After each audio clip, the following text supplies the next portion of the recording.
Good morning students and friends. हम CA inter के लिए आपका टैक्सेशन वाले पेपर का रिवीजन कर रहे हैं। इसमें डायरेक्ट टैक्स में हमने 2 चैप्टर रिवाइज करी थी, रेजिडेंशियल स्टेटस, और इसके अंदर से हम क्वेश्चन सॉल्व कर रहे हैं पास्ट 10 ईयर के। और एक पार्ट इसका अपलोड हो गया था, दूसरे पार्ट को हम आगे बढ़ाते हैं। अब 2018 मई में क्वेश्चन आया हुआ है, वो करते हैं। Compute the gross total income in the hand of an individual. आपको ग्रॉस टोटल इनकम निकालनी है, जीटीआई। जीटीआई आप समझते हैं, पांचों हेड का जो टोटल होता है उसे ग्रॉस टोटल इनकम बोलते हैं। Income from salary, income from house property, income from business and profession, income from capital gain और इनकम फ्रॉम अदर सोर्सेज। उन पांचों हेड का टोटल ग्रॉस टोटल इनकम कहलाता है। फिर इसमें से आप डिडक्शंस को लेस करते हैं अंडर सेक्शन 86 से लेके 80 तक, या चैप्टर 6 से बोल सकते हैं आप। डिडक्शंस को लेस करने के बाद जो आता है उसे आप बोलते हैं टोटल इनकम या फिर टैक्सेबल इनकम, जो कि 10 के मल्टीपल में राउंड ऑफ होती है और उसी पर आपको टैक्स देना होता है। ठीक है। पहला पॉइंट है रेजिडेंट एंड ऑर्डिनरी रेजिडेंट। एक बार आप इनको रेजिडेंट मानेंगे, ऑर्डिनरी रेजिडेंट मानेंगे, और आप पढ़ चुके हैं रेजिडेंट और ऑर्डिनरी रेजिडेंट बनने के लिए करना क्या होता है। कोई भी एक बेसिक कंडीशन पूरी करनी होती है और दोनों सप्लीमेंट्री कंडीशन पूरी कर देते हैं अगर आप, तो आपको रेजिडेंट एंड ऑर्डिनरी रेजिडेंट बोला जाता है। और एक बार आपको नॉन रेजिडेंट मानना है इस पर्सन को। नॉन रेजिडेंट वो होता है जो कोई भी बेसिक कंडीशन पूरी नहीं करता है, और नॉन रेजिडेंट केवल उसी इनकम पर इंडिया में टैक्स देगा जो उसने इंडिया से अर्न करी है या deem to be accrue arise in India है। अगर इंडिया से बाहर कमाता है तो उसे इंडिया में कोई टैक्स पे नहीं करना होगा। अब हम पढ़ते हैं। फर्स्ट पॉइंट है interest receive from German derivatives bond 21,000, 1/3 receive in India. ठीक है। अगर आप ऑर्डिनरी रेजिडेंट है तब तो सोचना ही नहीं है, पूरे वर्ल्ड की इनकम पे आपको इंडिया में टैक्स देना होगा, तो ये पूरे 21,000 इंडिया में टैक्सेबल होंगे। पर ये 1/3 अमाउंट जो है रिसीव्ड हुआ इन इंडिया में, आपको पढ़ाया था फर्स्ट रिसिट। अगर किसी इनकम की पहली प्राप्ति फर्स्ट रिसिट इंडिया में हो जाती है, तो चाहे आप रेजिडेंट हो, चाहे नॉन ऑर्डिनरी रेजिडेंट हो, चाहे नॉन रेजिडेंट हो, उस इनकम पर आपको भारत में टैक्स देना होगा, क्योंकि पहली प्राप्ति भारत में हुई है। अगर क्वेश्चन लिखा होता तो हम ये अज्यूम करेंगे कि फर्स्ट रिसिट इंडिया में ही हुई है। अगर ऐसे लिखा होता कि ये जो अमाउंट है वो जर्मनी में रिसीव हुआ होता आपको पहले, फिर आप उसको रेमिट करते, इंडिया ट्रांसफर करते, तो वो रेमिटेंस होता है। रेमिटेंस पे नॉन रेजिडेंट नहीं देगा टैक्स। पर ये 1/3 अमाउंट इंडिया में रिसीव हो रहा है सीधे, तो फर्स्ट रिसिट इंडिया में टैक्सेबल होगी। तो 21,000 का फर्स्ट 1/3 अगर आप निकालेंगे तो 7,000 आएगा। तो आंसर में आप देख सकते हैं ऑर्डिनरी रेजिडेंट के लिए तो 21,000 पूरे टैक्सेबल होंगे, और नॉन रेजिडेंट के लिए केवल 7,000 टैक्सेबल होंगे। Next, income from agriculture land situated Malaysia remitted to India. ठीक है, मलेशिया में आपकी एग्रीकल्चर लैंड है, तो अगर इंडिया में एग्रीकल्चर लैंड से कोई इनकम होती है तो आप पढ़ चुके हैं वो एग्जेम्प्ट होती है अंडर सेक्शन 10। पर मलेशिया तो इंडिया से बाहर है, तो जो एग्रीकल्चर इनकम हुई है वो टैक्सेबल होगी। तो 51,000 ऑर्डिनरी रेजिडेंट के लिए तो फुली टैक्सेबल हो जाएंगे। इस बार नॉन रेजिडेंट बच जाएगा, क्योंकि वो रेमिटेंस है पहले, यानी पहला जो अमाउंट मिला है वो इंडिया से बाहर मिला है, उसे मलेशिया में मिला, फिर उसने इंडिया ट्रांसफर किया। रेमिटेंस में नहीं लगेगा क्योंकि उसने इंडिया से नहीं कमाया है। हाँ, फर्स्ट रिसीट अगर होती तो इंडिया में टैक्स देना पड़ता। Next, income earn from business in Dubai. आपने दुबई में बिजनेस से कमाया है। Control from India, business control India से होता है। ₹20,000 रिसीव्ड इंडिया, अब वही सेम चीज़ ₹20,000 फर्स्ट रिसिट की बात कर रहा है। तो अगर आप ऑर्डिनरी रेजिडेंट है तब तो कुछ सोचना ही नहीं है, पूरे वर्ल्ड की इनकम पे आपको इंडिया में टैक्स देना है, तो ये पूरे 75,000 आपके लिए टैक्सेबल होंगे। पर अगर आप नॉन रेजिडेंट है तो आप केवल उसी पार्ट पे इंडिया में टैक्स देंगे जो पहली रिसिट हो गया तो फर्स्ट रिसिट होगी, या income deem to be accrue और अराइज इंडिया होगी। तो ये फर्स्ट रिसिट इंडिया में हुई है 20,000 रुपये की, तो ये टैक्सेबल हो जाएगी। बिजनेस कंट्रोल करने से कुछ नहीं होता। नॉन रेजिडेंट कंट्रोल, जैसे बिल गेट्स 10 दिन के लिए इंडिया घूमने आए तो कंट्रोल तो यहाँ से भी कर सकते हैं, आजकल नेट पे फ़ोन पे कंट्रोल हो जाता है बिजनेस। नॉन रेजिडेंट में कंट्रोल नहीं दिखा जाता। हाँ, नॉन ऑर्डिनरी रेजिडेंट में आपने पढ़ा था कि अगर आप नॉन ऑर्डिनरी रेजिडेंट है, नॉन ऑर्डिनरी रेजिडेंट कौन होता है, जो कोई एक बेसिक कंडीशन पूरी करता है और एक सप्लीमेंट्री कंडीशन पूरी करता है, एक भी नहीं करता है, उसे नॉन ऑर्डिनरी रेजिडेंट बोलते हैं। और उसके केस में ज़रूर देखा जाता है कि बिजनेस कंट्रोल और सेटअप अगर इंडिया से हुआ है तो उसे इंडिया में टैक्स देना होता है। पर नॉन रेजिडेंट के केस में कंट्रोल नहीं देखा जाएगा। कंट्रोल इंडिया से भी हो सकता है, इंडिया से बाहर हो सकता है। बस आपको ये ध्यान रखना है कि नॉन रेजिडेंट तभी इंडिया में टैक्स देगा या तो फर्स्ट रिसिट हो, पहली प्राप्ति इंडिया में हो रही हो किसी इनकम की, या कोई income deem to be accrue और अराइज इंडिया में हुई हो। फिफ्थ पॉइंट है profit from business in Mumbai control from Australia. Profit हुआ है बिजनेस, तो ऑर्डिनरी रेजिडेंट तो पूरे वर्ल्ड की इनकम पे इंडिया में ही देगा टैक्स। इस बार नॉन रेजिडेंट भी देगा कि मुंबई में है बिजनेस, तो कमा तो इंडिया से ही रहे हैं आप, कंट्रोल कहीं से भी, उससे क्या मतलब। अगर आप इंडिया से कमाते हैं तो नॉन रेजिडेंट को भी इंडिया में टैक्स देना होगा, तो पूरे 1,75,000 इंडिया में टैक्सेबल होंगे।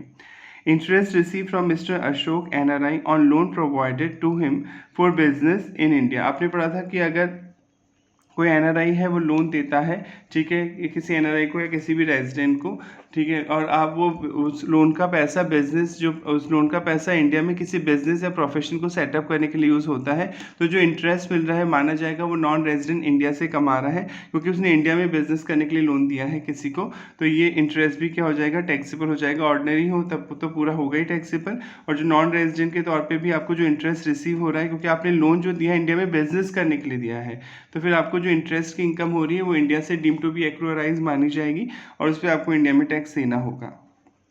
Dividend from brown limited and Indian company, तो अब तो सोच रहे नहीं इंडियन कंपनी है तो दोनों को टैक्स देना होगा, चाहे ऑर्डिनरी, मतलब तीनों को, चाहे ऑर्डिनरी हो चाहे नॉन ऑर्डिनरी हो चाहे नॉन रेजिडेंट हो। Profit from business in Canada, control from Mumbai, आपका कनाडा में बिजनेस है, कंट्रोल मुंबई से होता है। कंट्रोल केवल नॉन ऑर्डिनरी की केस में देखना है, और नॉन रेजिडेंट केस में तो कंट्रोल देखना ही नहीं है। 60,000 आपने कमाया है, तो ऑर्डिनरी तो पूरे वर्ल्ड की इनकम पे इंडिया में देगा टैक्स 60,000। ब्रैकेट में लिखा है 60% profit deposited in Canada, 60% profit तो कनाडा में डिपॉजिट हुआ, और 40% रेमिटेड टू इंडिया, और 40% इंडिया में रेमिट किया गया। देखिए रेमिट लिखा है वर्ड, रिसिट नहीं लिखा। रेमिट का मतलब क्या होता है, पहली प्राप्ति कनाडा में हुई है, उसके बाद उसका 40% पैसा इंडिया में भेजा गया है। तो अगर ये रेमिटेंस है तो रेमिटेंस में नॉन रेजिडेंट इंडिया में टैक्स नहीं देगा। हाँ, पहली प्राप्ति होती तो वो इंडिया में टैक्स देता, और ऑर्डिनरी तो पूरे वर्ल्ड की इनकम में देगा ही देगा। Next, amount received from an NRI for the use of know-how for his business in Singapore। Singapore में कोई बिजनेस सेटअप हुआ है, ठीक है, आपने लोन दिया होगा, उससे कोई अमाउंट रिसीव, कोई लोन दिया या कोई नॉलेज वगैरह आपने ट्रांसफ़र की, कोई नोहा मतलब कोई technical knowledge, patent, copyright etcetera, तो आपने नोहा अपना यूज़ करने के लिए दिया कोई टेक्निकल नॉलेज, और उसके बदले आपको 8 लाख रुपए मिले। पर ये सिंगापुर में है बिजनेस, इंडिया में तो है ही नहीं, तो नॉन रेजिडेंट तो बच जाएगा, वो तो देगा ही नहीं टैक्स। नॉन रेजिडेंट तो तभी देगा इंडिया में टैक्स जब इंडिया से कुछ अर्न करेगा। हाँ, ऑर्डिनरी रेजिडेंट तो पूरे वर्ल्ड की इनकम पे इंडिया में देगा टैक्स, तो 8 लाख रुपए ऑर्डिनरी रेजिडेंट के टैक्सेबल होंगे। Dividend receive from foreign company in India, देखिए रिसीव वर्ड लिखा है तो हम ये फर्स्ट रिसिट ही मानेंगे जब तक क्वेश्चन साइलेंट होगा, और ये फर्स्ट रिसिट है तो नॉन रेजिडेंट को भी इस बार टैक्स देना होगा, और ऑर्डिनरी तो देगा ही देगा। Past year untax foreign income brought to India, तो ये भी रेमिटेंस हुआ, पिछले सालों की इनकम है। पास्ट मतलब आपके प्रीवियस ईयर से पहले के सालों की इनकम है, और इंडिया लाई जा रही है, तो ये भी क्या, ये कोई इनकम नहीं है, प्रीवियस ईयर की इनकम पे हम टैक्स लगा रहे हैं 23-24, ये तो प्रीवियस ईयर से पहले की इनकम है। और पहले अनटैक्स क्यों रह गई होगी, क्योंकि इंडिया में कमाई नहीं, तो फॉरेन में कमाई तो इंडिया में क्यों देंगे आप टैक्स, तो फिर ये इंडिया में किसी के लिए भी टैक्सेबल नहीं होगी, क्योंकि पास्ट ईयर की अनटैक्स फॉरेन इनकम है। क्योंकि उस साल मान लीजिए, जैसे मान लीजिए अब अमेरिका में शिफ्ट हो गए 10 साल के लिए, वहीं रहते हैं, वहीं कमाते हैं, तो फिर आप 10 साल बाद इंडिया लौट के आ रहे हैं, वहाँ जो भी सेविंग की वो आप इंडिया में लेके आ रहे हैं अपने साथ, तो उस पर थोड़ी लगेगा टैक्स, क्योंकि उस टाइम हम इंडिया में थे ही नहीं, रेजिडेंट थे ही नहीं, तो क्यों देंगे टैक्स। तो ये वो चीज़ है। तो पास अनटैक्स इनकम पे कोई टैक्स नहीं देता है, चाहे आप ऑर्डिनरी हो, चाहे नॉन ऑर्डिनरी हो, चाहे नॉन रेजिडेंट हो। आई होप ये समझ में आ गया होगा आपको। नोट में आपको ये ज़रूर मेंशन करना है कि नॉन रेजिडेंट इंडिया में कौन सी इनकम पे टैक्स देता है, तो आप लिख सकते हैं in case of resident and ordinary resident global income is taxable. अगर आप ऑर्डिनरी रेजिडेंट हैं तो ग्लोबल मतलब पूरे वर्ल्ड की इनकम पे आपको इंडिया में टैक्स देना होगा as per section 5 sub section 1। However, in case of non-resident, अगर आप नॉन रेजिडेंट हैं, only the following income are chargeable to tax as per section 5 subsection 2, आपको इन दो इनकम पर टैक्स देना होगा। इनकम रिसीव मतलब पहली प्राप्ति अगर भारत में हुई है और deem to be receive India में माना जा रहा है, एंड इनकम एक्रूइंग और अराइजिंग और deem to accrue arise in India हुई है। अगर आपने इंडिया में कमाया है या इंडिया में कमाई गई समझी गई है वो इनकम, तो आपको इंडिया में टैक्स पे करना होगा। नेक्स्ट, 2018 नवंबर में क्वेश्चन आया हुआ है 6 मार्क्स का। फॉलोइंग इनकम आर डिराइव्ड मतलब received by mister Krishna Kumar during the year ended 31 March 2024 को आपको इनकम हुई है। Pension receive from the US government, आपको यूएस गवर्नमेंट से पेंशन मिली है। एक बार नीचे लास्ट लाइन पढ़ लेते हैं, करना क्या है क्वेश्चन में। डिस्कस द टैक्सेबिलिटी, आपको बताना है कौन सी इनकम पे टैक्स लगेगा, of the above item where the assessee is, एक बार मानना है रेजिडेंट, एक बार मानना है नॉन रेजिडेंट, ठीक है। Pension receive from US government, तो अगर आप रेजिडेंट हैं तो आप समझिए पूरे वर्ल्ड की इनकम पे आपको इंडिया में टैक्स देना होगा। अगर नॉन रेजिडेंट हैं तो आप अगर इंडिया से बाहर कमा रहे हैं तो उस पर इनकम टैक्स नहीं देना होगा। तो यूएस में मिली है पेंशन, तो नॉन रेजिडेंट इंडिया में टैक्स नहीं देगा, रेजिडेंट देगा, ठीक है। Agriculture income from land in Malaysia, वही सेम चीज़, अगर फॉरेन एग्रीकल्चर इनकम है तो आपको टैक्स देना होगा। तो आपको ऑर्डिनरी तो देगा ही देगा और नॉन रेजिडेंट नहीं देगा क्योंकि इनकम इंडिया में रिसीव नहीं हुई है, बाहरी कमाई है। Rent receive from let out property in Colombo Sri Lanka, आपको रेंट मिला है 420, तो ग्लोबल इनकम पे रेजिडेंट को तो टैक्स देना ही होगा। और रेंट रिसीव है तो 30% स्टैट्यूटरी डिडक्शन मिलेगी अंडर सेक्शन 24, तो 30% हटाने के बाद जो इनकम आएगी तो वो आपकी इनकम में जुड़ जाएगी। क्योंकि रिसीव लिखा है तो 4,20,000 माइनस कर देंगे 30% डिडक्शन, तो 2,94,000 किसके लिए टैक्सेबल हो जाएंगे? रेजिडेंट के लिए। नॉन रेजिडेंट तो बच जाएगा क्योंकि श्रीलंका इंडिया से बाहर है। आई होप ये समझ में आ गया होगा। नेक्स्ट,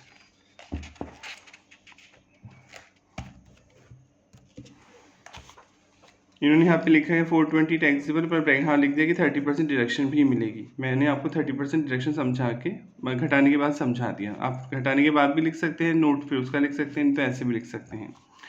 2019 में क्वेश्चन आया हुआ है आपका 7 मार्क्स का। The following are the income of Shri Subhash Chandra की इनकम दे रखी है। सिटीजन ऑफ इंडिया, ये इंडियन सिटीजन है तो ये इंपॉर्टेंट है। इंडियन सिटीजन की लैंग्वेज जो दे रखी है, इंडियन सिटीजन क्यों दे रखी है? क्योंकि आपने पढ़ा था कि 2 बेसिक कंडीशन होती हैं रेजिडेंशियल स्टेटस जब आप चेक करते हैं किसी इंडिविजुअल का, तो सबसे पहले 2 बेसिक कंडीशन होती है कि पहली बेसिक कंडीशन क्या थी कि प्रीवियस ईयर में कम से कम 182 डेज और मोर आप भारत में रहे हो, और दूसरी बेसिक कंडीशन क्या थी? कम से कम 60 डेज रहे हो और उससे पहले के 4 सालों में 365 डेज और मोर आप भारत में रहे हो। पर ये जो दूसरी कंडीशन में 60 डेज आता है उसकी जगह भी आप 182 डेज ही लेंगे। अगर ये 4 केसेस होते हैं, अगर आप इंडियन सिटीजन हैं और किसी शिप पे काम करते हैं आप, ठीक है, Indian crew member, Indian citizen है और क्रू मेंबर हैं, तो 60 की जगह 182 डेज हो जाएंगे। दूसरा केस था अगर आप इंडिया जॉब के लिए, एम्प्लॉयमेंट के लिए छोड़ के जा रहे हैं, आपकी जॉब बाहर लग गई है, उसके लिए आप इंडिया छोड़ के जा रहे हैं, तो भी दूसरी कंडीशन में 60 डेज की जगह 182 डेज दिए जाएंगे। तीसरा था अगर आप इंडियन सिटीजन हैं और इंडिया घूमने के लिए आते हैं तो भी 60 की जगह 182 डेज दिए जाएंगे। और अगर आप नॉन रेजिडेंट हैं, सॉरी NRI हैं, NRI हैं, अगर आप इंडियन ऑरिजिन के पर्सन हैं, इंडियन ऑरिजिन पर्सन हैं और इंडिया घूमने के लिए आते हैं तो भी 60 की जगह 182 डेज लिए जाएंगे। अब आगे पढ़ते हैं। इंडियन सिटीजन है for the following previous year, आपको लास्ट टाइम पढ़ देता हूँ क्या निकालना है, वही ग्रॉस टोटल इनकम निकालनी है श्री सुभाष चंद्र की। एक बार मानना है रेजिडेंट एंड ऑर्डिनरी रेजिडेंट, यानी इन्होंने एक बेसिक कंडीशन पूरी की होगी और दोनों सप्लीमेंट्री कंडीशन पूरी की होगी, और एक बार मानना है आप resident and non ordinary resident या नॉन ऑर्डिनरी रेजिडेंट मानना है, ठीक है। वैसे ऑर्डिनरी और नॉन ऑर्डिनरी रेजिडेंट में एक कोई ज़्यादा फर्क नहीं होता, केवल एक ही केस में फ़र्क होता है। बताया था आपको पढ़ाते टाइम भी कि नॉन ऑर्डिनरी रेजिडेंट बच जाएगा अगर कमाया भी इंडिया से बाहर हो और मिला भी इंडिया से बाहर हो, तो बच जाएगा ये। बाकी कोई फ़र्क नहीं है दोनों में, दोनों सेम इनकम पे टैक्स देंगे। बस नॉन ऑर्डिनरी रेजिडेंट तब बचेगा जब कमाया भी इंडिया से बाहर हो और मिला भी इंडिया से बाहर हो। पर अगर कंट्रोल और मैनेजमेंट इंडिया से हो रहा है उसका, तो इसको भी टैक्स देना होगा, भले इंडिया से बाहर कमा रहा है। मान लीजिए दुबई में आपका कोई बिजनेस है पर कंट्रोल भारत से हो रहा है तो नॉन ऑर्डिनरी को भी देना होगा टैक्स। अगर कंट्रोल मैनेजमेंट इंडिया से नहीं हो रहा है कोई इंडिया में सेटअप नहीं हुआ है बिजनेस, कमा भी इंडिया से बाहर रहे हैं, मिला भी इंडिया से बाहर रहा है, तो ये नॉन ऑर्डिनरी रेजिडेंट बच जाएगा। अदरवाइज दोनों एक ही चीज़ हैं। देखें income from business in India, India में आप कमा रहे हैं 2 lakh, the business is control from London 60,000 remitted to London. इससे कोई फर्क पड़ेगा ही नहीं कि लंदन में मिल रहा है पैसा, लंदन से बाहर मिल रहा है। अगर आप इंडिया से कमा रहे हैं तब तो सभी को टैक्स देना होता है, चाहे रेजिडेंट हो, चाहे ऑर्डिनरी रेजिडेंट हो, चाहे नॉन ऑर्डिनरी रेजिडेंट हो, चाहे नॉन रेजिडेंट हो। तो 2 लाख रुपये पे रेजिडेंट टैक्स रहेगा, चाहे ऑर्डिनरी हो चाहे नॉन ऑर्डिनरी, दोनों को देना होगा। Profit from business earn in Japan, आपने जापान में कमाए हैं 70,000, of which 20,000 were receive in India, the business is control from India. ठीक है, तो पहले तो हम ऑर्डिनरी की बात करते हैं। ऑर्डिनरी तो पूरे वर्ल्ड की इनकम पर अपने देश में देगा, इंडिया में टैक्स, तो 70,000 रुपये कमाए हैं तो पूरे टैक्सेबल होंगे। नॉन ऑर्डिनरी बच जाएगा अगर कमाए इंडिया से बाहर है। देखिए बच जाना चाहिए क्योंकि कमाए इंडिया से बाहर है, पर बिजनेस कहाँ से कंट्रोल हो रहा है इंडिया से। तो आपको वही पढ़ाया था कि अगर बिजनेस और प्रोफेशन इंडिया से कंट्रोल हो रहा है तो फिर नॉन ऑर्डिनरी को भी इंडिया में ही टैक्स देना होगा पूरी इनकम पे, तो 70,000 रुपये नॉन ऑर्डिनरी के लिए भी टैक्सेबल हो जाएंगे। अनटैक्स इनकम है, यानी पास्ट ईयर की इनकम है, अभी पढ़ाया था 130 for the year 1920, previous year से पहले के सालों की, क्योंकि आपका प्रीवियस ईयर 23-24 है। Of a business in England which was brought to Indian 3 March 24, आप उसे इंडिया लेके आ रहे हैं, पिछले 5 सालों की पास्ट ईयर की इनकम, तो इस पर इंडिया में कोई टैक्स नहीं लगेगा। ये दोनों के लिए एग्जेम्प्ट हो जाएंगी, नील है, इस पर कोई टैक्स नहीं लगेगा क्योंकि पास्ट ईयर की अनटैक्स इनकम है। रॉयल्टी मिली है ₹4 lakh receive from Shri Ramesh, a resident for technical service provided to run a business outside India. देखिए बिजनेस इंडिया से बाहर है, उसके लिए आपको रॉयल्टी मिली। तो आपने पढ़ा था कि अगर इंडिया से बाहर कमाते हैं आप तो नॉन ऑर्डिनरी रेजिडेंट बच जाएगा। इस केस में नॉन ऑर्डिनरी रेजिडेंट नहीं देगा टैक्स, क्योंकि जो कमाया इंडिया से बाहर है मिला भी इंडिया से बाहर है। हाँ, ऑर्डिनरी को तो देना होगा पूरे वर्ल्ड की इनकम पे। ऑर्डिनरी के केस में 4 लाख रुपए टैक्सेबल हो जाएंगे। एग्रीकल्चर इनकम जो मिली ₹90,000 भूटान में मिली है, तो ये फॉरेन एग्रीकल्चर इनकम हो गई, तो इस रेजिडेंट के लिए तो टैक्सेबल होगी। ऑर्डिनरी के लिए तो पूरे वर्ल्ड की इनकम पे इंडिया में लगेगा टैक्स। इस बार ये नॉन ऑर्डिनरी रेजिडेंट बच जाएगा, कमाया भी इंडिया से बाहर है, मिला भी इंडिया से बाहर है। Income ₹73,000 from house property in Dubai which was deposited in bank at Dubai. तो ऑर्डिनरी तो बचेगा नहीं, ऑर्डिनरी को तो देना होगा। और ये रेंट है, तो रेंट पे 30% डिडक्शन के बाद जो अमाउंट आएगा वो टैक्सेबल हो जाएगा। ठीक है, और फिर पर ऑर्डिनरी रेजिडेंट बच जाए, नॉन ऑर्डिनरी रेजिडेंट बच जाएगा इस बार, क्योंकि कमाया भी इंडिया से बाहर है, प्रॉपर्टी इंडिया से बाहर, मिला भी इंडिया से बाहर है। आई होप ये समझ में आ गया होगा आपको। नेक्स्ट 2020 में आया हुआ है आपके एग्जाम में क्वेश्चन 5 मार्क्स का, पढ़ लेते हैं। Mister Thomas, a non resident and citizen of Japan, enter into the following transaction during the previous year ending 31 March 2024। ठीक है, मिस्टर थॉमस ये जापान के निवासी हैं, तो नॉन रेजिडेंट होगा, इंडिया में जब रहते ही नहीं है तो कंडीशन पूरी नहीं कर रहे। आगे लिखा हुआ है, examine the tax implication, tax के इफेक्ट के बारे में बताइए, टैक्स के प्रोविजन के बारे में बताइए। In hands of mister Thomas, के हाथों में जो लगेगा for the assessment year 24-25 as पर इनकम टैक्स एक्ट 1961 के अकॉर्डिंग। गिव ब्रीफ रीजन, आपको रीजन भी देने हैं। पहला point, interest receive from mister Marshall, a non resident outside India. ठीक है, आपको इंटरेस्ट मिल रहा है किसी, यानी खुद एक नॉन रेजिडेंट है और एक नॉन रेजिडेंट से इंटरेस्ट मिल रहा है इंडिया से बाहर। The borrowed fund is use by Mister Marshall for investing in Indian companies, debt fund for earning interest. और जो लोन लिया था मिस्टर मार्शल ने मिस्टर थॉमस से, वो लोन इंडियन कंपनी के शेयर, डिवेंचर, बॉन्ड एक्सेट्रा में, मतलब इंडिया में इन्वेस्टमेंट करने के लिए लिया गया था। तो अब वैसे जो मिस्टर मार्शल को जो इन्वेस्टमेंट करने से इनकम होगी वो इंडिया से होगी। अब आपने ये पढ़ा था, ध्यान से सुन ले, कि अगर कोई नॉन रेजिडेंट है और वो किसी नॉन रेजिडेंट को पैसा देता है उधार, और वो नॉन रेजिडेंट पैसे को इंडिया में इन्वेस्ट करता है, यानी कोई बिजनेस या प्रोफेशन में यूज़ करता है, तो जो इंटरेस्ट दे रहा है वो माना जाएगा इंडिया से कमाया जा रहा है। अगर वो किसी बिजनेस या प्रोफेशन में लगाता है, यानी खुद कोई बिजनेस या प्रोफेशन स्टार्ट करता है, पर अगर वो लोन ले रहा है केवल इस पर्पज़ के लिए वो इंडिया में किसी कंपनी के शेयर या डिवेंचर बॉन्ड में इन्वेस्ट करेगा, तो वो इनकम इंडिया से कमाई हुई नहीं मानी जाएगी। उस इंटरेस्ट पे इंडिया में कोई टैक्स पे नहीं करना होगा। आई होप ये समझ में आ गया होगा। फिर मैं पढ़ देता हूँ, तो यहाँ पे नहीं लगेगा टैक्स, क्योंकि यहाँ पे शेयर और डिवेंचर बॉन्ड में इन्वेस्ट करने के लिए लिया गया है पैसा। फटाफट पढ़ देता हूँ मैं आपको। Interest receive outside India, interest बाहर मिला है उसे, by a person from a non resident से मिला है, is taxable in India, India में तभी टैक्सेबल होगा बाय वर्च्यू, मतलब इस रीजन से, section 9 sub section 1 clause 6 sub clause B, only if interest is payable by the payer of interest in respect of money borrowed which is used, जो कि वो loan जो यूज हुआ है for the purpose of carrying on any business, किसी business profession को करने में, by such person in India। Bharat में कोई बिजनेस प्रोफेशन करते हैं, आप उसके लिए लोन लेते हैं, तो उस इंटरेस्ट पे इंडिया में टैक्स लगता है। In this case payer of interest is Mister Marshall and borrowed fund is use by Mister Marshall for earning interest income. आपने इंटरेस्ट इनकम कमाने के लिए पैसे को यूज किया है। कॉन्सिक्वेंटली, परिणाम स्वरूप, such interest is not taxable in the hand of recipient mister Thomas. Mister Thomas इस पर कोई टैक्स पे नहीं करेंगे। Next, receive rupees 10 lakh in Japan from a business enterprises in India for granting license for computer software not hardware specific। इस पे तो लग ही जाएगा। आपने अपना कोई लाइसेंस दिया है किसी इंडियन बिजनेस को यूज़ करने के लिए, कोई टेक्निकल सर्विस आप दे रहे हैं। आपने पढ़ा था कंप्यूटर सॉफ्टवेयर टेक्निकल सर्विसेज में कवर्ड होगा सेक्शन 9 में, तो आपको 10 लाख रुपए जापान में मिल रहे हैं, भले कहीं मिल रहे हैं उससे मतलब नहीं है, आप कमा इंडिया से रहे हैं तो आपको इंडिया में टैक्स देना होगा। तो ये 10 लाख रुपए पे तो मिस्टर मार्शल को इंडिया में टैक्स पे करना होगा। Third point, he is also engaged in the business of running news agency and earn income rupees 10 lakh from collection of news and views in India for transmission outside India। तो अभी आपने पढ़ा था कि अगर एक नॉन रेजिडेंट है और वो इंडिया से कोई न्यूज़ कलेक्ट करता है, कोई मैगजीन चलाता है या कोई न्यूज़ चैनल चलाता है, इंडिया से कोई न्यूज़ कलेक्ट करके उसे आगे ब्रॉडकास्ट करता है, ट्रांसमिट करता है, तो उसे जो भी इनकम होती है वो इंडिया में टैक्सेबल नहीं होती है, तो ये इंडिया में टैक्सेबल नहीं होगी।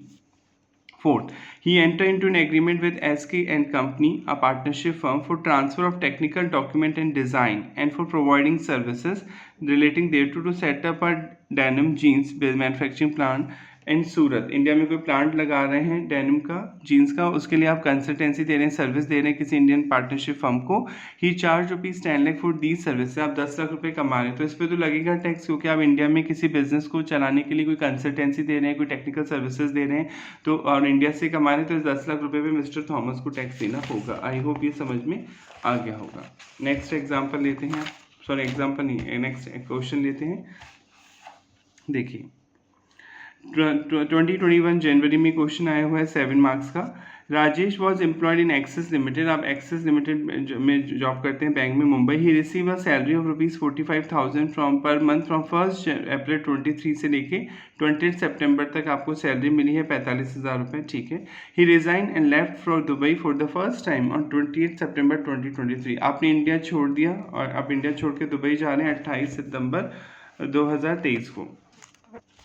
He got monthly salary for equivalent ₹90,000 from 1st October to 31st March 2024, और आपको दुबई में सैलरी मिल रही है अक्टूबर से लेके मार्च तक 90,000 रुपये, ठीक है, per month. His salary for October to December was credited in his Mumbai bank account directly. देखिए डायरेक्टली पहली प्राप्ति भारत में हो रही है, आपने पढ़ा था किसी भी इनकम की पहली प्राप्ति अगर भारत में हो जाती है तब तो सोचने की कोई ज़रूरत ही नहीं है, चाहे आप ऑर्डिनरी रेजिडेंट हो, चाहे नॉन ऑर्डिनरी रेजिडेंट हो, चाहे नॉन रेजिडेंट हो, आपको इंडिया में टैक्स देना होगा। तो आप भले आप दुबई में जॉब कर रहे हैं पर आपकी अक्टूबर नवंबर दिसंबर की जो सैलरी वो डायरेक्टली मुंबई के बैंक अकाउंट में आ रही है, मुंबई इंडिया में है, तो ये तो फुली टैक्सेबल हो जाएगी इंडिया में, यानी दिसंबर तक की इनकम पे तो ये इंडिया में ही देंगे टैक्स। क्वेश्चन समझ आ गया, क्योंकि 20 सितंबर तक तो इंडिया में जॉब करते थे, तो उस पर तो लगेगा इंडिया में टैक्स, वो इंडिया से कमा रहे थे।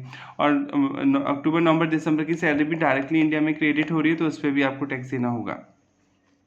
हिज आगे लिखा हुआ है and the salary for January to March credit in Dubai bank account, और जनवरी से मार्च की सैलरी दुबई में आपको मिली है। The cost of his air ticket to Dubai costing ₹150 was funded by her sister staying in London. Dubai जाने के लिए आपके पास टिकट के पैसे नहीं थे, तो आपकी बहन ने खर्चा उठाया, आपकी बहन ने आपको 1.5 लाख रुपए दिए हैं। तो अब क्वेश्चन उठता है कि 1.5 लाख रुपए इनकम है, आप अदर सोर्सेज में पढ़ेंगे और वैसे भी आप रिवाइज कर रहे हैं, तो आपने पढ़ा होगा कि अगर किसी रिलेटिव से आपको गिफ्ट मिलता है, चाहे कैश में मिलता है, चाहे काइंड में मिलता है, कोई लिमिट नहीं है, कितना भी हो सकता है, ठीक है। तो ये बहन तो रिलेटिव है, तो 1.5 लाख रुपए पे कोई टैक्स नहीं लगेगा। अगर नॉन रिलेटिव से आपको गिफ्ट मिलता है, किसी फ्रेंड से, किसी अनजान आदमी से मिलता है, और साल भर में सभी का टोटल 50,000 रुपये से ज़्यादा हो जाता, तो पूरे अमाउंट पे आपको टैक्स देना होता। पर ये सिस्टर है, रिलेटिव है, तो सेक्शन 56 के अकॉर्डिंग इस पर कोई टैक्स नहीं लगेगा। The cost of his initial stay at Dubai, costing ₹40,000, was funded by one of his friend staying in Delhi.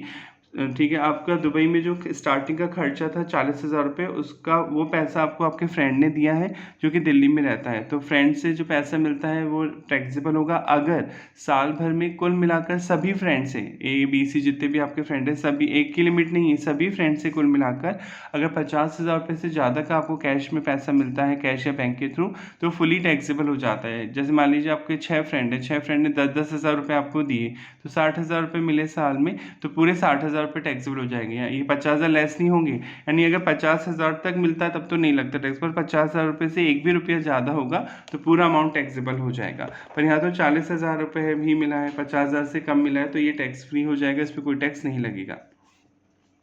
He further received interest ₹10,500 और इन फिक्स डिपॉजिट, FD पे इंटरेस्ट मिला, तो ये अदर सोर्सेज में taxable होगा, interest other sources की income है। And ₹7,500 saving bank account पे मिला है मुंबई में, तो ये भी अदर सोर्सेज में टैक्सेबल होगा। इंटरेस्ट मिलना, लॉटरी, गैम्बलिंग, ये सब अदर सोर्सेज की इनकम होती हैं।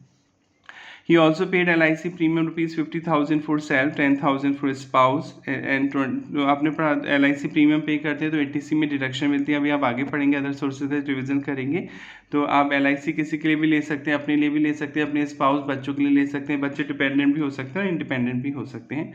25,000 वो dependent mother for 71 year, mother father cover नहीं होते। LIC केवल अपने लिए ले सकते हैं, बच्चे वाइफ के लिए ले सकते हैं, बच्चे डिपेंडेंट भी हो सकते हैं और इंडिपेंडेंट भी हो सकते हैं, ठीक है। तो मदर के लिए तो अलाउड नहीं होगी डिडक्शन।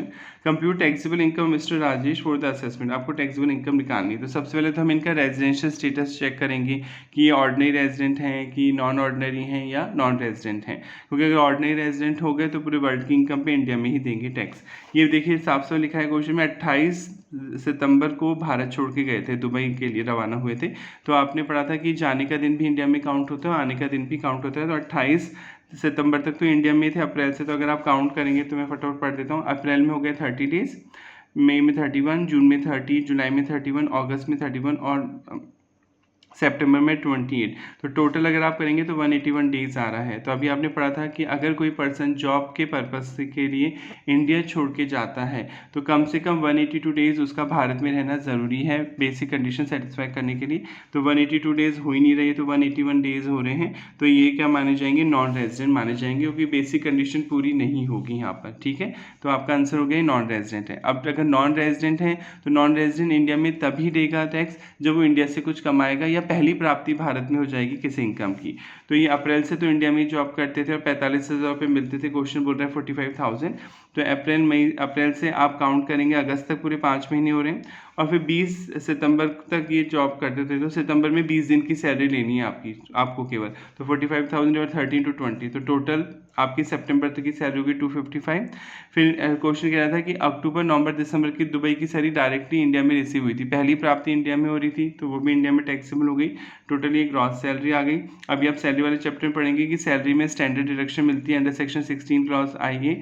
50,000 फिक्स है, 50,000 फिक्स है, जितनी भी सैलरी आपकी बन रही है ग्रॉस सैलरी 50,000 रुपये की स्टैंडर्ड डिडक्शन आपको मिलेगी, लेस कर देंगे, तो सैलरी से इनकम हो गई 475। फिर आपको इंटरेस्ट मिल रहा था सेविंग बैंक पे, एफडी पे, वो जोड़ देंगे आप यहाँ पर, वो लिख देंगे। ग्रॉस टोटल इनकम आ गई, less deduction under chapter 6A। Chapter 6 से बोल रहे हैं, अंडर सेक्शन 80C से 80U तक आपको डिडक्शन मिलती है। LIC आपने ली थी अपने लिए, अपने स्पाउस के लिए, बच्चों के लिए ले सकते हैं, मदर वाली अलाउड नहीं होगी, अपनी अलाउड हो गई। और आप पढ़ेंगे आगे, वैसे डिडक्शन में आपने पढ़ लिया होगा, अगर सेविंग बैंक अकाउंट से आपको इंटरेस्ट मिलता है तो वो डिडक्ट कर दिया जाता है। ठीक है, अंडर सेक्शन 80TT में, अंडर सेक्शन 80TT में ये वाला इंटरेस्ट सेविंग बैंक अकाउंट वाला डिडक्ट हो गया। वैसे अदर सोर्स से हम रिवाइज करेंगे, सॉरी डिडक्शन अब रिवाइज करेंगे तो आपको डिडक्शन वैसे भी समझ में आ जाएंगी। चलिए आगे बढ़ते हैं फटाफट। 2021 जनवरी में 3 मार्क्स का क्वेश्चन आया हुआ है। Discuss the taxability of the following transaction giving reason in the light of the relevant provisions को ध्यान में रखते हुए आंसर दीजिए। For your conclusion attempt the following. Mister Pratham, a non resident in India, receive a sum rupees 1,14,000 from mister Rakesh, a resident and ordinary resident in India. ठीक है, mister प्रथम को इंडिया में कोई पर्सन है, वो 1,14,000 रुपये दे रहा है। क्यों दे रहा है, आगे पढ़ते हैं। The amount was paid to Pratham on account of transfer of right to use the manufacturing process developed by Pratham. प्रथम अपनी कोई नॉलेज ट्रांसफर कर रहा है, इसके बदले उसे पैसा मिल रहा है भारत से, मैंने भारत को कोई भी आदमी दे रहा है। The manufacturing process was develop by प्रथम इन सिंगापुर में, उसने भी एक टेक्निक बनाई थी। And mister Rakesh use such process in business carried on by him Dubai. और मिस्टर राकेश ये जो बिजनेस चला रहे हैं, जो कंसल्टेंसी ले रहे हैं, वो दुबई के लिए ले रहे हैं। तो बच जाएगा। आपने पढ़ा था कि अगर कोई नॉन रेजिडेंट है और वो इंडिया में किसी बिजनेस के लिए या प्रोफेशन के लिए कोई टेक्निकल सर्विस देता है, कोई सॉफ्टवेयर वगैरह देता है यूज़ करने के लिए और पैसे कमाता है, तो उसे इंडिया में टैक्स देना होगा। पर अगर वो कोई बिजनेस इंडिया से बाहर हो रहा है, उसके लिए कोई कंसल्टेंसी देता है, उसके लिए पैसे उसे मिलते हैं, भले ही वो कोई इंडियन पर्सन दे रहा हो, कोई फॉरेन पर्सन दे रहा हो, तो वो इंडिया में टैक्स पे नहीं करेगा। ठीक है, तो ये income not deem to arise मानी जाएगी इंडिया में। मिस्टर प्रथम इस पर कोई टैक्स पे नहीं दे करेंगे, क्योंकि बिजनेस दुबई में हो रहा है। हाँ, भले वो इंडियन पर्सन पेमेंट कर रहा है, इससे मतलब नहीं, पर बिजनेस तो दुबई में है, तो दुबई में कमा रहे हैं वो, तो इंडिया में क्यों देंगे टैक्स के लिए। नेक्स्ट 2021 जुलाई में क्वेश्चन आया हुआ है 6 मार्क्स का। मिस रोहिणी, एज 62 ईयर है, was born and brought up in new Delhi. ठीक है, नई दिल्ली में पैदा हुई, वहीं बड़ी हुई। She got married in Russia 1996 में इनकी रशिया में शादी हो गई। एंड सेटल देयर, और वो रशिया चली गई। सिंस हर मैरिज, अपनी शादी के टाइम से, she visit India for 60 days each year, वो भारत हर साल 60 डेज के लिए आती हैं ड्यूरिंग हर समर ब्रेक में। The following are the detail of her income for the previous year ending 31 March 2024। आपको उनकी इनकम की डिटेल दे रखी है। सबसे पहले हम क्वेश्चन में पूछा क्या जा रहा है, you are required to ascertain the residential status बताइए मिस रोहिणी का, and compute her total income and tax liability भी निकालिए। ठीक है, तो हम तो केवल टोटल इनकम तक ही निकालेंगे, टैक्स लायबिलिटी हम रिवाइज करेंगे आगे। तो सबसे पहले हम रेजिडेंशियल स्टेटस चेक करेंगे। तो आपने पढ़ा था अगर एक बेसिक कंडीशन पूरी करते हैं और दोनों सप्लीमेंट्री कंडीशन अगर आप पूरी करते हैं तो आप क्या बनेंगे, ऑर्डिनरी रेजिडेंट। और अगर एक बेसिक कंडीशन पूरी करते हैं, एक सप्लीमेंट्री कंडीशन पूरी करते हैं, एक भी नहीं करते हैं, तो आपको क्या बोला जाएगा, नॉन ऑर्डिनरी रेजिडेंट बोला जाएगा। और अगर आप बेसिक कंडीशन ही पूरी नहीं करते तो आपको नॉन रेजिडेंट बोला जाएगा, राइट। तो पहली बेसिक कंडीशन क्या है, प्रीवियस ईयर में कम से कम 182 डेज और मोर आपको भारत में रहना होगा। जो आपका प्रीवियस ईयर है, जो 1 अप्रैल 23 से शुरू होगा और 31 मार्च 24 को ख़त्म होगा, उस प्रीवियस ईयर में कम से कम 182 डेज और मोर आपको भारत में रहना होगा। और क्वेश्चन साफ साफ बोल रहे हैं तो 60 दिन के लिए आती हैं, तो ये पहली बेसिक कंडीशन पूरी नहीं कर पाएंगी। अब दूसरी बेसिक कंडीशन को देखते हैं। दूसरी बेसिक कंडीशन क्या है, अगर आप प्रीवियस ईयर में कम से कम 60 दिन आपको रहना होगा, राइट, और प्रीवियस ईयर से ठीक पहले के 4 सालों में कुल मिलाकर 365 डेज और मोर आपको रहना होगा। तो पर आपने पढ़ा था इन 4 केसेस में दूसरी बेसिक कंडीशन में 60 की जगह 182 डेज लिए जाएंगे। अगर आप इंडियन सिटीजन हैं और क्रू मेंबर के तौर पे शिप पे काम करते हैं तो 182 डेज लिए जाएंगे 60 की जगह। यानी दूसरी बेसिक कंडीशन ऐसे रीड की जाएगी कि प्रीवियस ईयर में कम से कम 182 डेज और मोर, प्लस प्रीवियस ईयर से पहले के जो 4 साल में उनमें कुल मिलाकर 365 डेज और मोर आप भारत में रहे हों। दूसरी कंडीशन थी कि अगर आप इंडिया छोड़ के जा रहे हैं जॉब और एम्प्लॉयमेंट पर्पज़ के लिए तो भी 182 डेज दिए जाएंगे 60 की जगह। अगर आप इंडियन सिटीजन हैं, इंडिया घूमने के लिए आते हैं, आप बाहर जॉब करते होंगे, ऑब्वियसली इंडिया विजिट के लिए आ रहे रहते हैं बाहर हैं, और इंडियन सिटीजन है तो भी 60 की जगह 182 डेज दिए जाएंगे। और अगर आप इंडियन ऑरिजिन के पर्सन हैं, इंडियन ऑरिजिन का पर्सन आप समझते हैं जिसकी मम्मी या तो वो खुद या उसके मम्मी पापा या उसके ग्रैंड पेरेंट्स मम्मी की साइड से या पापा की साइड से इंडिया में पैदा हुए थे, और इंडिया मीन्स अनडिवाइडेड इंडिया, जब पाकिस्तान बांग्लादेश भी इंडिया का पार्ट था। तो अगर कोई इंडियन ऑरिजिन का पर्सन है और वो इंडिया विजिट के लिए आता है तो भी 60 की जगह 182 डेज दिए जाएंगे। और क्वेश्चन साफ साफ बोल रहा है मिस्टर रोहनी दिल्ली में पैदा हुई थी, खुद दिल्ली में पैदा हुई थी, तब तो ये इंडियन ऑरिजिन की पर्सन हुई गई और ये हर साल 60 दिन के लिए आती है। क्वेश्चन साफ साफ बोल रहा है तो प्रीवियस ईयर में कम से कम 182 डेज वाली कंडीशन तो पूरी कर ही नहीं पाएंगी, यानी कोई भी बेसिक कंडीशन पूरी नहीं होगी, तो ये क्या बन जाएंगी, नॉन रेजिडेंट बन जाएंगी। ये तो आपको समझ में आ गया होगा कि ये नॉन रेजिडेंट हैं, और एक नॉन रेजिडेंट तभी देगा इंडिया में टैक्स जब वो इंडिया से कुछ कमाएगा। अब हम पढ़ते हैं pension receive from Russian government, तो रशियन गवर्नमेंट से मिली है पेंशन तो इंडिया में टैक्स नहीं लगेगा इस पे। तो long term capital gain on sale of land and new Delhi computed, यानी सब कुछ कैलकुलेट करके दे रखा है, प्रॉफिट निकाल के दे रखा है आपको। तो ये दिल्ली में ज़मीन बेची है तो दिल्ली से कमा रहे हैं, दिल्ली इंडिया का पार्ट है तो ऑब्वियसली इंडियन इनकम है और इसमें इंडिया में टैक्स आपको देना होगा। Short term capital gain on sale of share, Indian listed company में आगे पढ़ने की जरूरत नहीं है, इंडियन कंपनी के शेयर बेचे पैसा कहीं भी मिला हो इससे मतलब नहीं है, ये इंडिया में टैक्सेबल होंगे 60,000। Premium pay to Russian life insurance corporation Russia, LIC का प्रीमियम पे किया। आप किसी का LIC कहीं से भी ले सकते हैं, आप फॉरेन से भी ले सकते हैं, इंडिया से भी ले सकते हैं किसी बैंक से, तो ये ATC में डिडक्शन मिल जाएगी। Rent receive equivalent to annual value in respect of house property New Delhi, ये इंडिया से कमा रहे हैं 90,000 रुपये, तो इंडिया में आपको टैक्स पे करना होगा। आई होप ये समझ में आ गया होगा। आगे बढ़ते हैं। 2021 दिसंबर में क्वेश्चन आया हुआ है 7 मार्क्स का।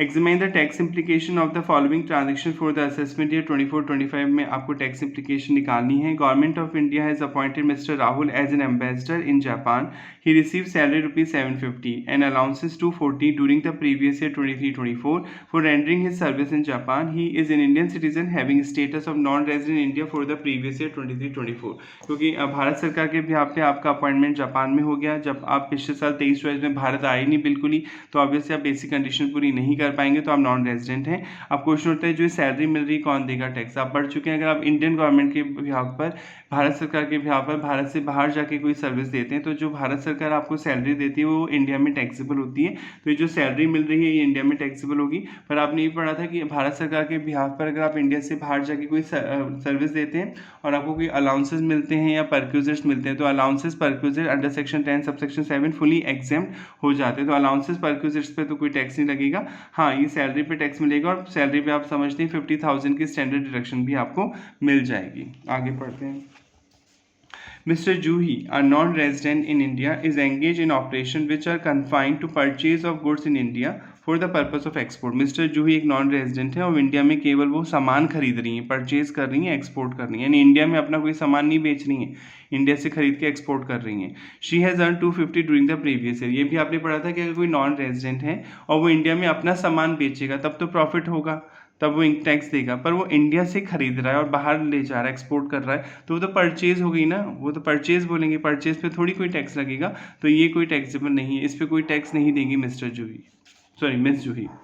Mr. Naveen, a non-resident है इंडिया में, has earned 3 lakh as royalty for a patent right made available to Mr. Rakesh को, who is also non-resident. Mr. Rakesh utilized patent right for development of product in India 50% royalty received and 50% outside India, यानी Mr. Rakesh ने कोई advice ली है किसी non resident mister नवीन से और उसे 3 लाख रुपए का पेमेंट किया है, और जो 50% पैसा है वो इंडियन बिजनेस के लिए यूज़ हो रही है वो टेक्निक, और 50% इंडिया से बाहर। तो अभी आपने पढ़ा था, अभी बताया था, इससे पहले भी आया था ये पॉइंट कि अगर कोई नॉन रेजिडेंट है और वो इंडिया से बाहर किसी को सर्विस देता है, चाहे वो इंडियन पर्सन को देता है, किसी फॉरेन पर्सन को देता है, तो उस पैसे पे वो इंडिया में नहीं देगा टैक्स। हाँ, इंडिया में किसी बिजनेस प्रोफेशन को सेटअप करने के लिए, उस बिजनेस प्रोफेशन को चलाने के लिए आप कोई सर्विस देता है, कोई नॉन रेजिडेंट कोई टेक्निकल सर्विस देता है, कोई एडवाइस देता है, और फिर जो उसे रॉयल्टी या पैसा मिलता है वो इंडिया में टैक्सेबल होगा। तो 50% जो उसकी एडवाइस है वो इंडिया में यूज़ हो रही है, तो 3 लाख का 50% तो इंडिया में टैक्सेबल हो जाएगा, राइट। और बाकी 50% एडवाइस कहाँ यूज़ हो रही है, इंडिया से बाहर, उस पर वो इंडिया में टैक्स पे नहीं करेगा। आई होप ये समझ में आ गया होगा।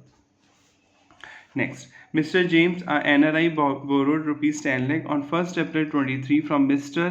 आकाश who is also non resident. एक नॉन रेजिडेंट ने एक दूसरे नॉन रेजिडेंट से पैसा उधार लिया जो इंडिया से बाहर रहते हैं। Invested such money in share Indian company, अभी पढ़ाया था तो आगे पढ़ने की जरूरत ही नहीं। इंटरेस्ट मिल रहा है 12% से। अगर कोई नॉन रेजिडेंट है और वो किसी नॉन रेजिडेंट को पैसा उधार देता है और वो पैसा भारत में किसी जगह इन्वेस्ट किया जाता है, तो उस पैसे पर जो ब्याज मिल रहा है उस नॉन रेजिडेंट को, वो इंडिया में टैक्स नहीं देगा। हाँ, अगर कोई नॉन रेजिडेंट है और वो किसी नॉन रेजिडेंट को पैसे उधार देता है और वो पैसा इंडिया में किसी बिजनेस को चलाने में, प्रोफेशन को चलाने में यूज़ होता है, तो जो ब्याज मिल रहा है उस पर टैक्स लगेगा। पर यहाँ तो कंपनी में इन्वेस्ट किया जा रहा है, किसी बिजनेस प्रोफेशन के लिए यूज़ नहीं किया जा रहा है पैसा, तो इस पर कोई टैक्स नहीं लगेगा। आई होप ये समझ में आ गया होगा। आगे बढ़ते हैं। May 22 में क्वेश्चन आया हुआ है आपके एग्जाम में 4 मार्क्स का। Mrs Shruti is an Indian citizen है, is currently in employment with an overseas company located in UAE. आप यूएई में जॉब करते हैं, इंडिया से बाहर जॉब करते हैं, simple. During the previous year 23-24 she come to India for 157 days. Question खुद ही कह रहा है 23-24 में वो केवल 157 डेज के लिए इंडिया आई हैं, ठीक है। शी तो 60 दिन से तो ज़्यादा हो गया, पर यहाँ पे 60 दिन से ज़्यादा हो गया ना। आपने पढ़ा था कि वो इंडियन सिटीज़न है और इंडिया से बाहर रह रहा है, या कोई इंडियन ओरिजिन का पर्सन इंडिया से बाहर रह रहा है, तो दूसरी बेसिक कंडीशन में 60 की जगह क्या लिए जाते हैं, 182 डेज लिए जाते हैं, पर ये तो केवल 157 डेज के लिए इंडिया आई है, ठीक है। She is in India for 200 days, 100 days, 76 days, 45 days in the financial 1920, 21-22, 21-22 and 22-23, यानी पिछले 4 साल में इतने दिन भारत रही हैं। क्वेश्चन आपको बता रहा है। हर एनुअल इनकम दे रखी है प्रीवियस ईयर की। तो सबसे पहले तो हम इनका रेजिडेंशियल स्टेटस चेक कर लेते हैं कि ऑर्डिनरी रेजिडेंट है, नॉन ऑर्डिनरी है या नॉन रेजिडेंट है। तो आपको पहले तो रेजिडेंट बनने के लिए क्या करना होगा, एक बेसिक कंडीशन पूरी करनी होगी। पहली बेसिक कंडीशन क्या है, प्रीवियस ईयर में कम से कम 182 डेज आप भारत में रहे हो, वो तो ये कर ही नहीं पाएंगी क्योंकि 157 डेज के लिए रहने। दूसरी बेसिक कंडीशन क्या आती है, प्रीवियस ईयर में कम से कम 60 डेज रहना है, उससे पहले के 4 सालों में 365 डेज रहना है। पर अगर आप इन 4 पॉइंट में आते हैं तो आपको 60 जगह 182 डेज ही रहने हैं। अगर आप इंडियन सिटीजन हैं और शिप पे का क्रू मेंबर हैं, अगर आप इंडिया जॉब के लिए छोड़ के जाते हैं, आप इंडियन सिटीजन हैं, इंडियन ओरिजिन के पर्सन हैं और इंडिया विजिट के लिए आते हैं, तो भी 60 की जगह 182 डेज हो जाएंगे। तो ये इंडियन सिटीजन है, क्वेश्चन साफ साफ बोल रहा है, इंडिया विजिट के लिए आती रहती हैं ये, तो प्रीवियस में 157 डेज ही आई हैं। तो कोई भी बेसिक कंडीशन पूरी नहीं कर पा रही है मिसेस श्रुति, तो इन्हें आप क्या मान लेंगे। देखिए क्वेश्चन पीछे सॉल्यूशन भी दे रखा है। पिछले 4 सालों का टोटल तो 421 हो रहा है, ये 365 डेज और मोर वाली कंडीशन तो पूरी कर रही है, पर प्रीवियस ईयर में 182 डेज तो नहीं हो रहे हैं इनके, तो ये नॉन रेजिडेंट मानी जाएंगी। पर आपने एक एक्सेप्शन भी पढ़ा था, अगर आपको याद आ रहा हो इसका, कि अगर आप इंडियन सिटीजन हैं या इंडियन ओरिजिन के पर्सन हैं, तो जो दूसरी बेसिक कंडीशन है, जो दूसरी बेसिक कंडीशन आपने पढ़ी थी कि प्रीवियस ईयर में कम से कम 60 डेज या उससे ज़्यादा रहना होगा, पिछले 4 सालों में 365 और डेज मोर रहना होगा। मैं समझा देता हूँ दोबारा। दूसरी बेसिक कंडीशन जो है इसमें 60 डेज है कम से कम, प्लस उससे पहले के 4 सालों में 365 डेज और मोर रहना होगा, राइट। यही है दूसरी बेसिक कंडीशन। पर इन 60 की जगह 182 डेज हो जाएंगे इन 4 केसेस में। अगर आप इंडियन सिटीजन हैं और शिप पे काम करते हैं, क्रू मेंबर हैं, अगर आप इंडियन सिटीजन हैं और इंडिया से बाहर जा रहे हैं जॉब और एम्प्लॉयमेंट के लिए, अगर आप इंडियन ओरिजिन के पर्सन हैं या इंडियन सिटीजन हैं, इंडिया घूमने के लिए आ रहे हैं, तो भी 182 डेज लिए जाएंगे। पर इन 2 के लिए भी एक एक्सेप्शन आया था कि अगर आप इंडियन सिटीजन हैं या इंडियन ओरिजिन के पर्सन हैं, ठीक है, इंडियन ओरिजिन पर्सन हैं, तो इन आपके जो 182 डेज है इसकी जगह 120 डेज हो जाएंगे, यानी आपको ये कंडीशन ऐसे रीड करनी है, प्रीवियस ईयर में कम से कम 182 डेज और मोर आप भारत में रहे हो, प्लस जो पहले के 4 साल हैं उनमें कुल मिलाकर 365 डेज और मोर आप भारत में रहे हो। ये दोनों कंडीशन साथ में पूरी होनी चाहिए। पर ये कब लगेगी 120 दिन वाली कंडीशन? अगर आपकी भारतीय इनकम जो इंडिया से आप कमा रहे हैं वो 15 लाख रुपए से ज़्यादा होनी चाहिए। फॉरेन इनकम को छोड़ के अगर आपकी इंडियन इनकम 15 लाख रुपए से ज़्यादा है तो दूसरी बेसिक कंडीशन में चेंज हो जाएगा। दूसरी बेसिक कंडीशन ये हो जाएगी कि प्रीवियस ईयर में कम से कम 120 डेज और मोर आप भारत में रहे हो और उससे पहले के 4 सालों में 365 डेज और मोर आप भारत में रहे हो। तो हम ये चेक करेंगे इसमें। वैसे तो ये नॉन रेजिडेंट हैं क्योंकि बेसिक कंडीशन पूरी कर ही नहीं पा रही। प्रीवियस ईयर में केवल 157 डेज आई हैं, क्वेश्चन बोल रहा है, पर ये 120 डेज से तो ज़्यादा आ रही है। तो आपके माइंड में अपने आप ये प्रोविजन क्लिक हो जाएगा कि आपको ये कंडीशन चेक करनी है। केवल किस केस में? अगर आप इंडियन सिटीजन हैं या इंडियन ऑरिजिन के पर्सन हैं और इंडिया विजिट के लिए आ रहे हैं तो प्रीवियस ईयर में 120 डेज और मोर हो जाएंगी। इस केस में अगर आपकी इंडियन इनकम 15 लाख रुपए से ज़्यादा है तो अब हम चेक करते हैं कि इंडियन इनकम कौन कौन सी, ध्यान से पढ़िएगा। Income from salary earn and receive in UAE तो दुबई में मिला है, ये तो नहीं होगी इंडियन इनकम, इसको छोड़ देंगे। Income earn and receive from house property situated UAE, ये भी इंडिया से बाहर से छोड़ देंगे। Income deem to accrue in India, India में कमाने से लेंगे। Income from retail business accrue receive outside India, control from India से हो रहा है तो आपने पढ़ा था कंट्रोल इंडिया से हो रहा है तो एक बार तो कैलकुलेट करेगा आपकी इंडियन इनकम माना जाएगा ये, तो ये ले लेंगे। Income accrued and arise in India, ये भी ले लेंगे, ठीक है। तो अब और LIC पेड, ये तो ATC में डिडक्शन मिलेगी। अब देखिए इन तीनों का टोटल अगर आप करेंगे तो 5 + 10 18 हो रहा है, तो आपकी इंडियन इनकम 15 लाख रुपए को क्रॉस कर गई। तो अब आपके माइंड में ऑटोमेटिकली क्लिक होना चाहिए कि अब इनकी ये कंडीशन भी चेक होंगी। ये कंडीशन क्या थी दूसरी कि प्रीवियस ईयर में कम से कम 120 डेज और मोर आप भारत में रहे, वो तो पूरी कर रही हैं 157, राइट। अब पिछले 4 सालों में 365, तो वो तो आ ही रहा है। टोटल पिछले 4 साल का टोटल आ रहा है आपका 421। तो ये एक बेसिक कंडीशन पूरी कर देती हैं यहाँ पर, राइट। एक बेसिक कंडीशन पूरी कर दी तो आप इंडिया में रेजिडेंट तो बन गई। एक बेसिक कंडीशन पूरी करते हैं आप रेजिडेंट बन जाते हैं। अब ये देखने के लिए कि आपको ऑर्डिनरी माना जाए या नॉन ऑर्डिनरी माना जाए, क्या चेक की जाती है? Supplementary condition. सप्लीमेंट्री कंडीशन क्या थी कि प्रीवियस ईयर से ठीक पहले के 10 सालों में, 10 में से कोई से भी 2 सालों में आप भारत में रेजिडेंट होने चाहिए। तो पिछले 10 सालों में क्या इनकम थी वो हमें पता ही नहीं है। और प्रीवियस ईयर से ठीक पहले के 7 सालों में 730 दिन या उससे ज़्यादा भारत रहे हो, उसकी डिटेल हमें दे ही नहीं रखी। तो एक ही बेसिक कंडीशन पूरी कर पा रही है, सप्लीमेंट्री कंडीशन पूरी नहीं हो रही है। एक भी नहीं हो रही है, एक हो रही है, उससे कोई मतलब नहीं है। तो आपको बोला जाएगा नॉन ऑर्डिनरी रेजिडेंट। इस बार आप नॉन ऑर्डिनरी रेजिडेंट माने जाएंगे। आई होप यहाँ तक समझ में आ गया होगा। कंक्लूजन क्या निकलता है? Mrs Shruti residential status for assessment 24-25 के लिए रेजिडेंट होगा बट नॉट ऑर्डिनरी रेजिडेंट होगा। और नॉन ऑर्डिनरी रेजिडेंट एक ही केस में बचेगा अगर कमाया भी इंडिया से बाहर हो और मिला भी इंडिया से बाहर हो। अब पढ़ते हैं फटाफट। Income from salary earn receive in UAE, तो ये तो इंडिया से बाहर कमाया है और मिला भी इंडिया से बाहर है, इसमें इंडिया में टैक्स नहीं देंगी Mrs Shruti. Income earn and receive from house property situated in UAE, ये भी इंडिया से बाहर कमाया, मिला भी इंडिया से बाहर है, इस पर भी कोई टैक्स नहीं देंगी। Income deem to accrue arise in India, तो इंडिया में अराइज हुई, इस पर इंडिया में टैक्स लगेगा। Income from retail business, India में कंट्रोल इंडिया से हो रहा है तो नॉन ऑर्डिनरी को तो देना ही होगा इंडिया में टैक्स। अगर नॉन रेजिडेंट होती और कंट्रोल बिजनेस और प्रोफेशन इंडिया से होता तो बच जाती, पर ये नॉन ऑर्डिनरी रेजिडेंट है तो ये कंट्रोल अगर बिजनेस इंडिया से हो रहा है तो टैक्स देना होगा। Income accrued arise in India, ये भी टैक्स इंडिया में कमा रहे हैं तो टैक्स देना होगा। LIC की ATC में आपको डिडक्शन मिल जाएगी। आई होप ये समझ में आ गया होगा आपको इलस्ट्रेशन। नेक्स्ट 2022 में नवंबर में एक क्वेश्चन आया हुआ है, ठीक है।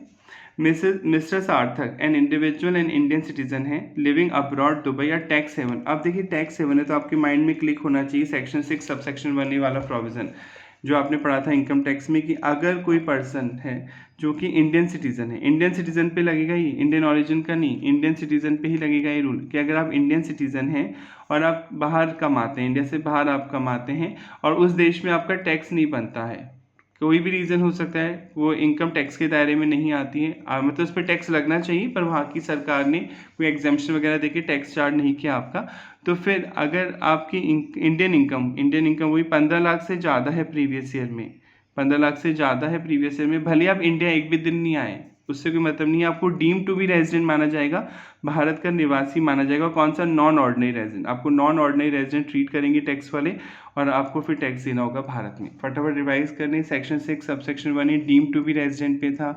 ये सेक्शन ये बोलता था कि अगर कोई इंडियन सिटीजन, ये केवल इंडियन सिटीजन पे लगेगा सेक्शन, अगर आप इंडियन सिटीजन हैं और आप इंडिया से बाहर जॉब कर रहे हैं और बिजनेस कर रहे हैं कोई भी, और आपको उस देश में टैक्स नहीं देना पड़ रहा, ठीक है, वो आपकी इनकम टैक्स के दायरे में आनी चाहिए पर टैक्स नहीं ले रही है वो देश आपसे, तो और आपकी इंडियन इनकम जो है 15 लाख को क्रॉस करी, जो इंडिया से आप कमा रहे हैं 15 लाख से ज़्यादा है, तो आपको इंडिया में डीम टू बी रेजिडेंट माना जाएगा आप इंडिया में ही रह रहे हैं। और कौन सा रेजिडेंट माना जाएगा? नॉन ऑर्डिनरी रेजिडेंट ट्रीट किया जाएगा, नॉन ऑर्डिनरी रेजिडेंट। अब पढ़ लेते हैं।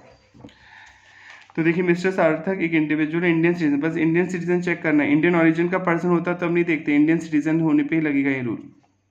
टैक्स हेवन कंट्री में रह रहे हैं, मतलब वहाँ टैक्स नहीं लगता दुबई में, ठीक है। सिंस 2005 से रह रहे हैं, नेवर केम टू इंडिया, कभी भारत आए नहीं फॉर अ सिंगल डे, एक दिन भी भारत नहीं आए हैं ये, ठीक है। Earn the following income during the year, आपको ये इनकम हुई है। Income accrue arise in Dubai not taxable in Dubai being tax haven, वो टैक्स हेवन कंट्री उन देशों को बोला जाता है यहाँ टैक्स नहीं लिया जाता, तो दुबई में कोई टैक्स नहीं लगा, 20 लाख रुपए की इनकम हुई। और आपको क्या माना जाएगा? नॉन ऑर्डिनरी रेजिडेंट माना जाएगा। नॉन ऑर्डिनरी रेजिडेंट तब नहीं देता है टैक्स जब कमाया भी इंडिया से बाहर हो, मिला भी इंडिया से बाहर हो। तो ये तो कमाया भी इंडिया से बाहर है, मिला भी इंडिया से बाहर है, तो इस पर तो कोई टैक्स नहीं देंगे वो। पहले हम चेक करते हैं इंडियन इनकम 15 लाख से ज़्यादा हो भी रही नहीं हो रही। Income accrue and arise in India 5 lakh हो रही है। Income deem to accrue arise in India 8 lakh हो रही है, देखिए, ठीक है। Income arise in Dubai from a profession setup in India, पर इंडिया से सेटअप हो रहा है, देखिए बिजनेस इंडिया से सेटअप और कंट्रोल हो रहा है, तो नॉन ऑर्डिनरी को तो देना होगा। तो अगर आप जोड़ें इंडियन इनकम, तो ये इंडियन इनकम देखिए आपकी हो जाएगी 23 लाख, तो ये 15 लाख से ज़्यादा हो रही है, साफ साफ दिख रहा है। तो और आपको वो प्रोविज़न लग जाएगा आप पर सेक्शन 6 सब सेक्शन 1A वाला, कि अगर आप इंडियन सिटीज़न हैं और आप बाहर रहते हैं, इंडिया भले ही नहीं आते, पर आपकी जो इंडियन इनकम है 15 लाख को क्रॉस कर जाती है और बाहर आपसे टैक्स नहीं लग रहा है आपकी फॉरेन इनकम पे, तो आपको इंडिया में तो टैक्स देना होगा नॉन ऑर्डिनरी रेजिडेंट मानते हुए। तो इंडिया में जो कमा रहा है नॉन ऑर्डिनरी, इस पर तो इंडिया में टैक्स लगेगा। तो आपके पहले केस में आंसर हो गया 23 लाख रुपीज़ टैक्सेबल हो जाएंगे। First point, determine the residential status, बताई थी रेजिडेंशियल स्टेटस सेक्शन 6 सबसेक्शन 1 के अकॉर्डिंग सार्थक को डीम टू बी रेजिडेंट माना जाएगा, ठीक है। Next, what would be your answer if income arising Dubai from a profession setup in India 2 lakh होती इंस्टेंट 10 लाख, यानी ये 10 लाख की जगह 2 लाख कमाते, तो देखिए अगर 2 और 8 10 और 15, तो 15 को क्रॉस ही नहीं करती इनकम, 15 से ज़्यादा होना चाहिए, 1 रुपया भी 15 लाख से ज़्यादा होगा तो ये रूल लगेगा। तो ये तो 15 ही हो रहा है एग्जैक्ट, 2 लाख होती है इनकम, 10 की जगह कह रहा है आप 2 लाख मानो, तो 2 और 8 10 और 5 15 लाख ही होती, तो ये रूल लगता ही नहीं, और ये रूल लगता ही नहीं, तो ये इंडिया में नॉन रेजिडेंट माने जाते हैं। और नॉन रेजिडेंट तभी देगा इंडिया में टैक्स जब वो इंडिया से कुछ कमाएगा। तो यहाँ पे ये वाला प्रोविजन लिखा हुआ है, मिस्टर सार्थक is born in Dubai and his parents were born, नहीं सॉरी वाला, ठीक है। Accordingly he would be non resident माने जाते हैं प्रीवियस ईयर में, and hence total income 13 lakh होती केवल, क्योंकि 2 और 8 13 लाख होती, ठीक है, इस केस में यहाँ पर। Next, what would be your answer, आपके आंसर में क्या फ़र्क पड़ता है इफ मिस्टर सार्थक बॉर्न, अब ये इन्होंने ढंग से नहीं बताया, यहाँ पे बता देता हूँ। अगर आप नॉन रेजिडेंट भी होते तो आपको ये 2 इनकम पे तो भारत में टैक्स देना पड़ता, क्योंकि आप इंडिया से कमा रहे हैं, देखिए 5 लाख रुपए इंडिया से कमाए, डीम टू ये भी इंडिया से कमाए, तो ये तो इंडिया में टैक्सेबल होते हैं आपके। पर ये 2 लाख रुपए बच जाते, क्योंकि जो प्रोफेशन है वो इंडिया से, जो प्रोफेशन सेटअप, देखिए from a profession setup in India, income arising Dubai, कमा इंडिया से बाहर है, देखिए इनकम कहाँ पे राइज हो रही है? दुबई में। आप पढ़ चुके नॉन रेजिडेंट तभी इंडिया में टैक्स देगा जब वो इंडिया से कुछ कमाएगा, अगर इंडिया से नहीं कमाता है तो इंडिया में टैक्स में नहीं करेगा।